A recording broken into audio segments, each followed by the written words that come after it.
Hey folks, welcome back. I'm Ryan and we are going to step inside the reading room again where I walk you through common cases in small animal practice to help you level up your radiology game. This week we are looking at an 8-year-old male castrated poodle with a 36-hour history of vomiting and anorexia.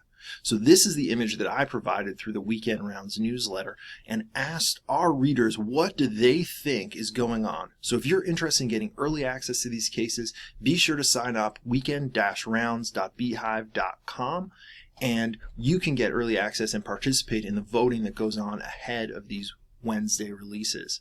So when we look at this image, the readers of Weekend Rounds and the Obi users, they absolutely crushed it. They got it again. Foreign body obstruction is the cause in this patient. And let's take a look at the radiographic findings that lead us there. And let's compare it to GDV, our next leading differential, and why the features of this case are not consistent with GDV. So the first thing to note is this patient, when it came to us, actually had two sets of radiographs. The first were from earlier in the day. And what we actually have in this earlier set of images is a well-circumscribed feature in the caudal abdomen in the lateral projection, which is compatible with a foreign body. And the reason I know it's a foreign body is because this shape, this well-defined lucency with the central increase in soft tissue, this really just does not occur in nature. This should never really exist. And when we actually look at it in the opposite lateral projection, that region of the image is way better defined, and we can see this well-defined foreign object here. We've got this ovoid radiolucency, central opacity, and also peripheral opacity.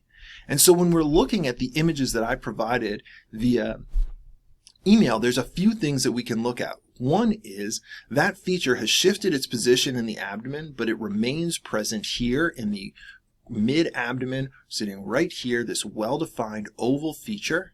And the other thing is that there's pretty marked distension of the small intestine. And this specifically is the duodenum. We can see it coming out of the stomach and extending down.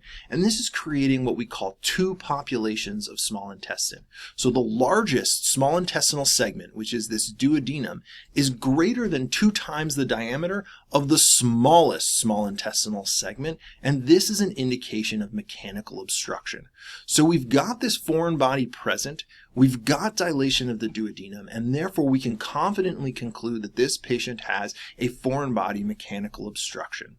We also have in this patient, obviously, the right lateral projection. So this clinic did a fantastic job of taking all 3 projections in each time point, and that is such a vital part of abdominal radiology that we have those 3 projections. Always for the thorax and abdomen, having 3 well-positioned views is going to make making a diagnosis so much easier for you or your radiologist.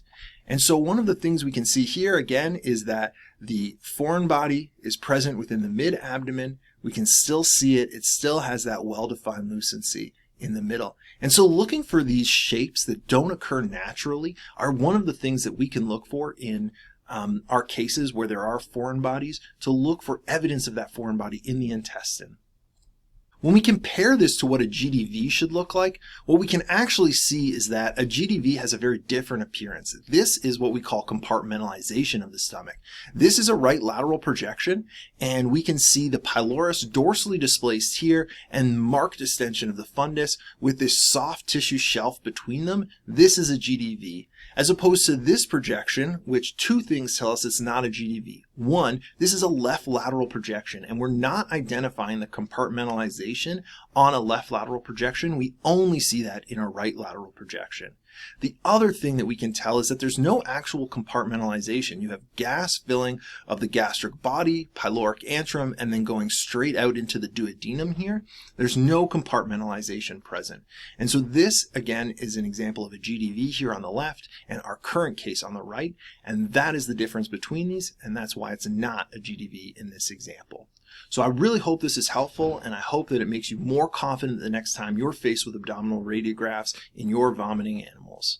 Stay tuned next week for another great case.